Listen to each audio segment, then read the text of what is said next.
Hello, my name is Megan Danner, and I am a library assistant here at the Texas Collection. The Texas Collection is a special collections library housed in the Carroll Library building on Baylor campus in Waco, Texas. This library houses many different materials of many different mediums, most of which deal with Texas history and culture. But we do have some things in our collection that might surprise you. More on that later. Over the course of the next couple of weeks, we're going to be giving you a behind-the-scenes look of what we've got going on here at the Texas Collection. But before we do that, we'd like to give you a quick tour of the library, just to give you an idea of what we've got here. So, without further ado, let's get started.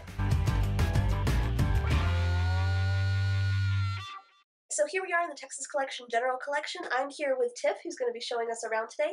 Tiff is all-around Renaissance woman here at the Texas Collection, helping out with everything from newspapers to getting new books in. Let's get started with the tour then, right? All right, Let's do it. So how many periodical titles do we have here? Over 3,000 active periodical titles, and that would include things that we're still getting on a daily or monthly, whatever they publish it basis. Probably in total, around 5,000 or so. Wow. But that includes defunct titles that we're no longer receiving. Do all the periodicals just have to do with Texas history, or do they have a couple of more subjects? Oh, no, everything from Texas Dental Journal, which is published for the dentist, Texas Medical Journal, Stardate Magazine, Texas Observer we keep, Texas Oral Journal, Genealogy magazines, the Calvary Journal. I believe there is something on phrenology, so there's no telling what you can find. Right. Here at the Texas Collection, why do we have so many cookbooks? Different institutions would put out cookbooks, and a lot of times they would have the only tidbits of history on that institution or organization. Like if Ladies Circle put out a cookbook, a lot of times you're not going to find any information anywhere else about that. It also chronicles throughout history the ways that culinary tastes were changing.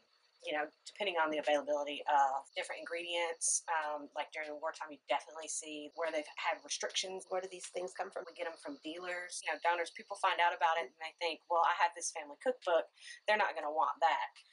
Those kinds are definitely the ones that we want because no one else has those. They're usually just published for the family. It usually has family histories in it, and they just think, well, they don't want this, but that's the sort of thing that we do need.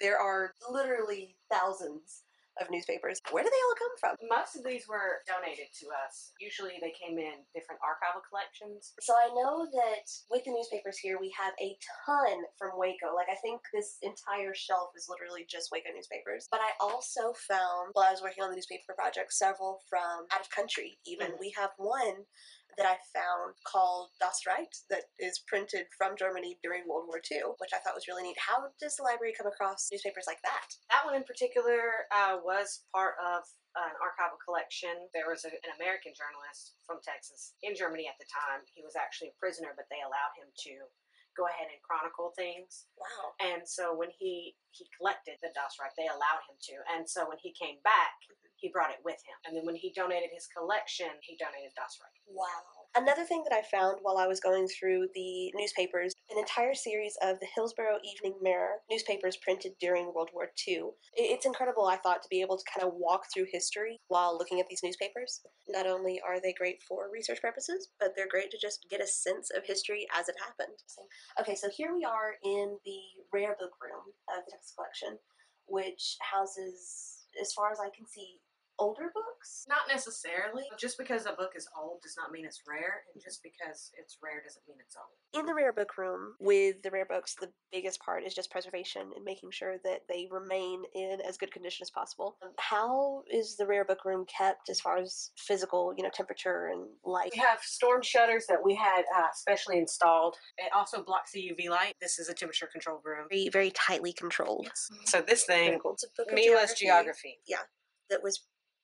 Wait, was this one printed in 1482? Yes, in Venice by Rattle.